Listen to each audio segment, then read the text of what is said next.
The Board of Trustees of the American Psychiatric Association declared that homosexuality was not a disease. Alfred M. Freedman, Chairman and Professor Emeritus of New York Medical College and the 102nd President of the American Psychiatric Association, is my guest today on Shrinkpod.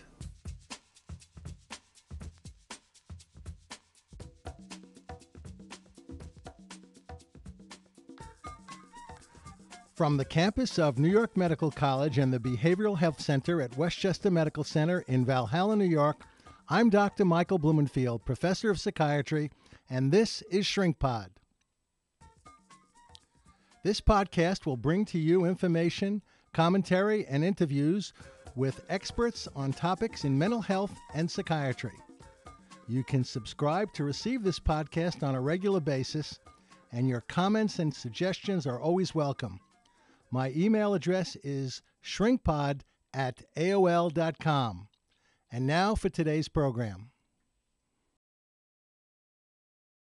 My guest today is Dr. Alfred M. Freedman, one of the great men in American psychiatry. Dr. Freedman was the 102nd President of the American Psychiatric Association, 1972-1973, and he is Chairman and Professor Emeritus of New York Medical College. Welcome to Shrinkpod, Dr. Freedman. I'm delighted to be here. In fact, not too long ago, I understand you celebrated your 90th birthday, so congratulations to you. Thank you. From your perspective, Dr. Freedman, how has American psychiatry changed over the years? Well, I began my residency in psychiatry in July 1948. Which is almost getting on to 60 years. And the change has been profound. I was a resident at Bellevue Hospital, and I remember vividly the 7th floor where the disturbed patients were. And it certainly was a snake pit.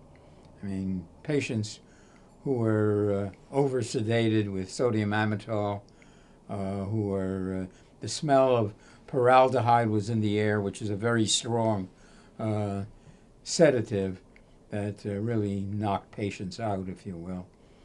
And numbering camisole, all bound up, and with really no treatment, just really holding them. Since that time, psychiatry has changed immensely. The introduction of psychotropic drugs has changed the whole management of patients very much. And psychiatry has gone through several phases. When I first came in, psychoanalytic psychoanalysis was preeminent, and everybody was getting psychoanalytic training. This changed into a more social approach during the Kennedy administration, and then in which it was felt that the environment and society were the key factors, and that various social improvements would be the way to go for therapy. And then with the emergence of various psychotropic drugs for psychosis and for depression particularly, it became much more biological for a period. And it was felt that every disorder had sort of a center in the brain, and that each one was amenable to specific treatment by drugs. But this gradually, with experience, has changed into what I consider the present very productive period, namely the adoption of a biopsychological model in which there's integration of all the factors, so that and they are interdependent, so that it's not one influencing the other, but each one is part of the other, and an integrative model and so that for each emotion there is a brain response, or not a response, but an action simultaneous.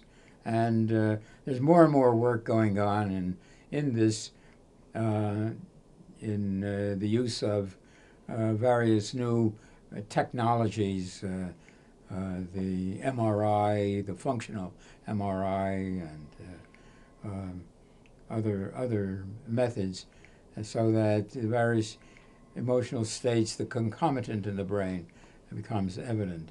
And this, I think, is the integrative model. As a matter of fact, for a time, I edited a journal called Integrative Psychiatry.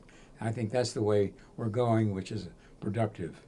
You know, you also, Dr. Freedman, played a very important role in organized psychiatry, and the circumstances that led to you becoming the 102nd president of the American Psychiatric Association really are quite interesting, because you reached that position as a petition candidate. And I'm wondering if you could describe the circumstances that brought that about.